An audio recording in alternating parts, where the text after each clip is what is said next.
भारत, एक ऐसी जमीन जहां रहस्य हैं, किंवदंतियां हैं और न जाने कितने राज वक्त की गहराइयों में दफन हैं। लेकिन इन सब भूतहा जगहों के बीच एक गांव ऐसा है जो सबसे अलग है।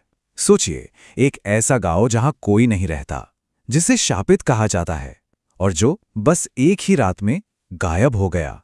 जी हां, ये कहानी है कुलधरा की।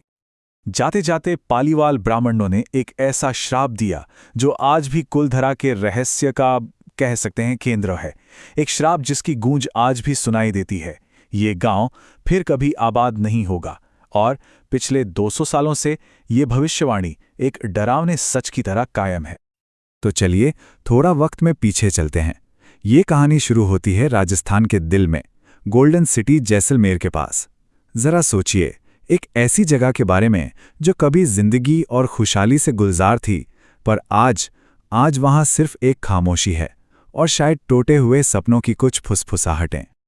हाँ, ये वो जगह है जो कभी खुशहाल पालीवाल ब्राह्मणों का घर हुआ करती थी, पर आज कुलधरा बस टूटी दीवारों और एक अजीब सी डरावनी खामोशी का खंडहर बनकर रह गया है। सोच कर देखिए, इन सूनी गलियों में चलते हुए दिन की तेज धूप में भी एक अजीब सी ठंडक रूह तक कांप जाती है। ये जो टाइमलाइन है ना, ये दिखाती है कि कैसे 500 साल से भी ज्यादा की खुशहाली का अचानक अंत हो गया।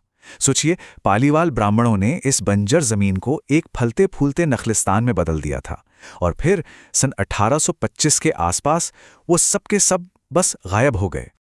तो सवाल ये उठता है कि आखिर ऐसा क्या हुआ? क्यों एक पूरा का पूरा समुदाय अपनी सदियों की मेहनत को यूं ही छोड़कर चला जाएगा? लोक कथाओं की माने तो इसका जवाब एक आदमी के जुल्म की कहानी में छुपा है। देखिए, पालीवाल सिर्फ जी नहीं रहे थे, वो तो फल फूल रहे थे। कमाल के इनोवेटर्स और व्यापारी थे जिन्होंने रेगिस्तान में फसलें उगा दी। उन्होंने इतने एडवांस्ड वाटर मैनेजमेंट सिस्टम बनाए और सिल्क रूट के ट्रेड से इतनी दौलत कमाई कि कहते हैं कि वो सोने चांदी के बर्तनों में खाना खाते थे। मतलब वो बहुत ही प्रॉस्परस थे। लेकिन उनकी यही अमीरी, उनकी यही खुशहाली राज्य के दीवान सालिम सिंह की लालची नजरों में आ गई। एक ऐसा आदमी जिसकी क्रूरता के किस्से इतने मशहूर थे कि लोग उसे सालिम सिंह नहीं, जालिम सिंह कहते थे। वो गांव में दहशत फैलाता था और भारी भरकम टैक्स लगाकर उनकी मेहनत की कमाई को निचोड़ लेता था। और फिर कहानी एक ऐसे मोड़ पर आ जाती है जहां से वापसी मुमकिन नहीं थी। सालिम सिंह की नजर कुलधरा गांव के मुखिया की खूबसूरत बेटी पर पड़ गई और उसने उससे शादी करने की जिद पकड़ ली।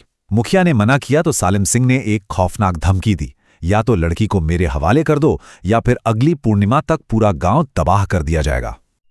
और बस यहीं से उस रात की कहानी शुरू होती है, जिसने कुलधरा की किस्मत पर हमेशा के लिए ताला लगा दिया। कहानी का सबसे बड़ा, सबसे रहस्यमयी मोड़। किसी जालिम के आगे सिर झुकाने के बजाय पता है क्या हुआ? पूरे 84 गांव की पंचायत एक साथ बैठी और उन्होंने एक बहुत बड़ा, बहुत हिम्मत वाला फैसला लिया। वो अपनी इज्जत, अपने सम्मान के लिए अपने घर छोड़ देंगे। और बस उसी एक रहस्यमयी रात में 1500 से भी ज्यादा लोग अंधेरे में कहीं खो गए। अगले दिन जब सालिम सिंह के सिपाही गांव में पहुंचे तो उन्होंने जो देखा वो हैरान करने वाला था। एक भूता शहर। कुछ घरों में चूल्हे अभी भी जल रहे थे। मवेशियों का चारा, कपड़े, बर्तन, सब कुछ अपनी जगह पर था। ऐसा लग रहा था मानो लोग बस हवा में घुल गए हों। और जाते जाते पाली वालों ने ये पक्का कर दिया कि उनकी ये जमीन हमेशा वीरान रहे। उन्होंने एक श्राप दिया, एक ऐसा श्राप जो एक चेतावनी भी है कि जो कोई भी इस जमीन पर दोबारा बसने की जुर्रत करेगा वो बर्बाद हो जाएगा, उसका पूरा परिवार तबाह हो जाएगा। और पिछले 200 सालों से ऐसा लगता है कि ये श्राप काम कर रहा है।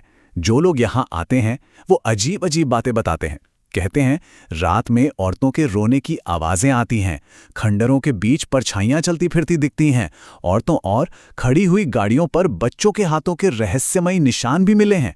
वाकई रोंगटे खड़े कर देने वाली बात है। लेकिन क्या एक श्राप ही इसका अकेला जवाब हो सकता है, या इसके पीछे कोई और वजह है?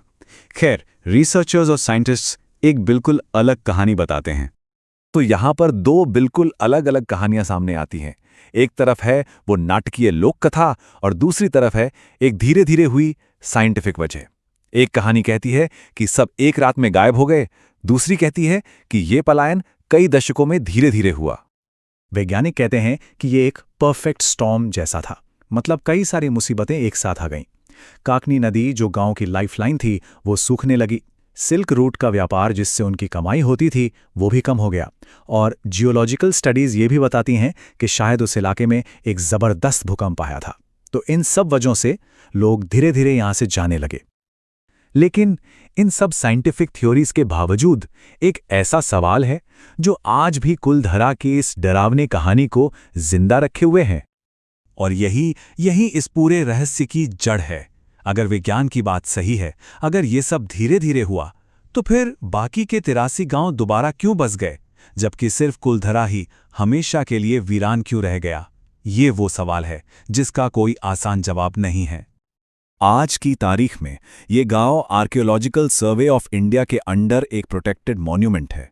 दिन में टूरिस्ट्स आ सकते हैं, इन सूनी गलियों में घूम सकते हैं, लेकिन शाम 6 बजे गेट पर ताला लग जाता है और रात में यहां रुकने की किसी को भी इजाजत नहीं है।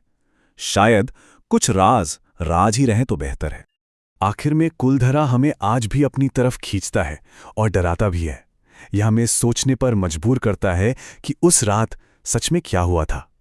क्या ये एक श्राप था, या फिर हालात का एक दुखद खेल, एक किंवदंती, या फिर कोई लॉजिक? भारत के इस सबसे भूतहा गांव की असली कहानी आखिर है क्या?